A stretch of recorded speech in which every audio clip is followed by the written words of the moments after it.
Wednesday, July 23, market analysis. Stan Ehrlich, a little late today, 2:18 California time. So, oh boy, we have another big strong day up in the indexes. Pretty good.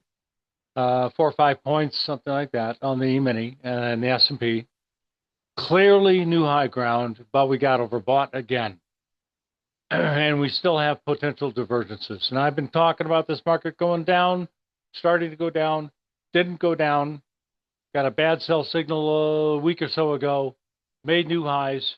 Yesterday's low was right at a little support level. That talked about that on the NQ in particular. And it sure as heck went right back up again. So, not on the ball or not right lately with the indexes, but I still have expectations of a sharp correction, and I'm still overbought again, so I have to repeat what I've said before. This next correction should be starting soon, probably a little bit higher. We're overbought. Let's see what the 1 minute looks like. I haven't got a signal yet. Still looking for higher levels, but I'm not trusting it. Put it that way. Looks good. What about the S&P? Same thing. No problem. Still strong and overbought fairly significantly. Next, closed on strength. What can I say? Looking good. Not too strong, too fast, too quick yet. Not quite there on the QQQ, but very, very close. I think it's the second highest close, and if we get another strong day tomorrow, we'll be a new high ground there. That's just the 1 minute QQQ. And the NASDAQ has a new high close. Not quite a new high ground, but very, very, very close. If so, barely.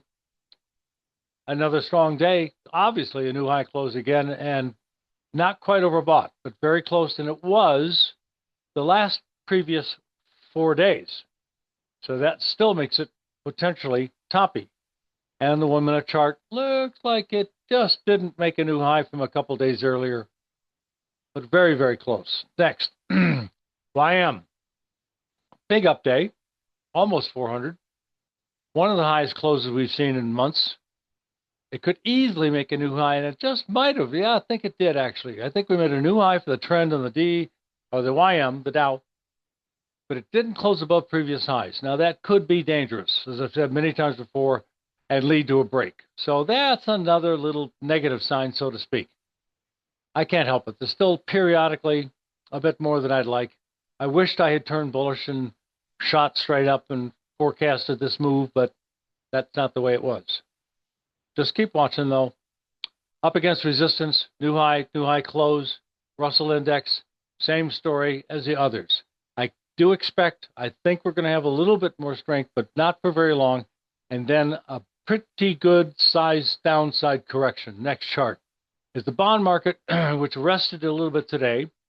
We have the possibility of a head and shoulder bottom. The last shoulder low was just recently, July 16th, about the right price level, extremely similar low to what we had way over here on the first shoulder low, early April.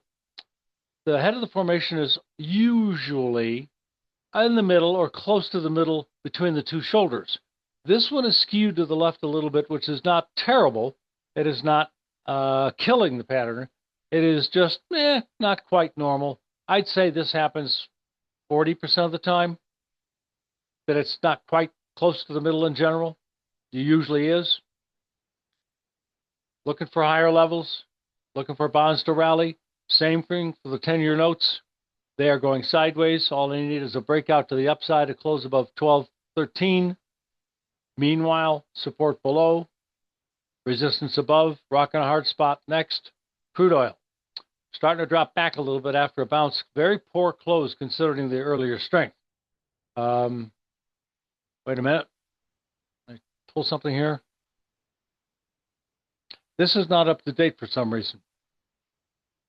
That's only on the 18th. I have a problem here. Okay, that is... I'm going to skip the crude. Sorry about that. We'll get to it tomorrow. Natural gas is coming down, challenging the lows that we've seen and into support. I'm not quite getting what I expected on these charts. I think I'm missing a day on some of these New York markets. I'm going to have to jump to, do I have anything on gold, Kurt? No, this is also behind. So I didn't look at this this morning. That's unfortunate. I won't have time to do this YouTube. So it'll have to goof up a bit for the day. I'll get out of New York. Copper is also a little old. Beans, probably good. Yes, indeed. Grain's good. Dropped off a little bit today, closed a little bit lower. Nothing going on of any consequence. I do think there's a chance it could dribble off a little bit more, but we've got a lot of support below, a lot of resistance above, and it's definitely between a rock and a hard spot. But soybean oil has been doing very well, did break out of a head and shoulder bottom formation, and recently made new highs for the whole trend. So I don't have a problem with the way soybean oil is acting. A little bit higher close today, one of the highest highs for the rally so far. It's already halfway up to the minimum upside objective on this head and shoulder bottom little measuring stick. And that is up to at least 62, and that's what I've been saying for weeks now, ever since it broke out, frankly. That was at June 13th, over a month ago. So far, so good. I allow for a minor downside correction to a little bit of support. It doesn't have to make a new high immediately, but that would not be a surprise. We're bumping against resistance, and we are a little bit close to overbought, but not quite yet. So if it rallies more, it'll get overbought, bump against resistance, and then we might have a little retracement. What about, hey, got a little rally out of meal, but it closed lower. I don't see anything here that's causing me to be particularly bullish or aggressive long term. Maybe we'll rally back up at the most to 300, 299, running into huge resistance. Maybe get overbought. Even before that, we're halfway there. I just don't trust us. Looking for sell signals on the way up a little bit. Corn, doing fine. I think it's going to make it new lows. It's the same story as meal. There is a gap to close. Don't forget about 417 a quarter. We could pop up to that, close the gap, still bump against resistance, and then turn down, if not straight down. Wheat, lower close. Doji, nothing impressive here. Support has held, but the highs are coming down fairly quickly, while the lows are about the same level. That boils down to something like a flat bottom right triangle, which is usually the flat side that's broken, the bottom here. Looking for new lows, frankly. Shell popped up. Nice rally. Excuse me.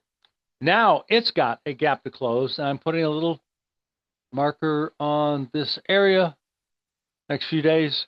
Let's see what happens with that. Remember, I expect to move back down to 71.28-ish to close the gap soon, because we're still in an area of broader resistance right here. There's another layer a little higher, which it could reach first and then come back. I feel a little bit uneasy being a buyer at the moment. Next, nothing much. Still a little bit overbought, barely. Apple,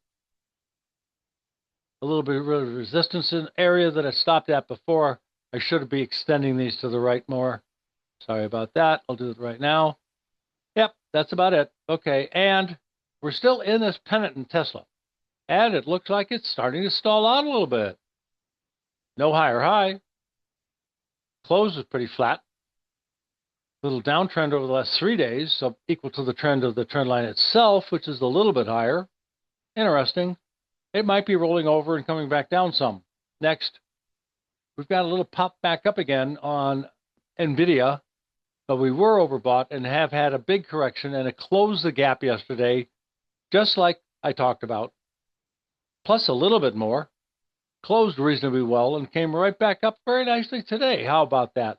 Well, all I can say is gap closure worked perfectly. I think we can make new highs for the move very soon. Next, already new highs on the E-mini. Yep, that's it. We're full circle. Sorry about the goof up in the New York markets. Try to do that tomorrow.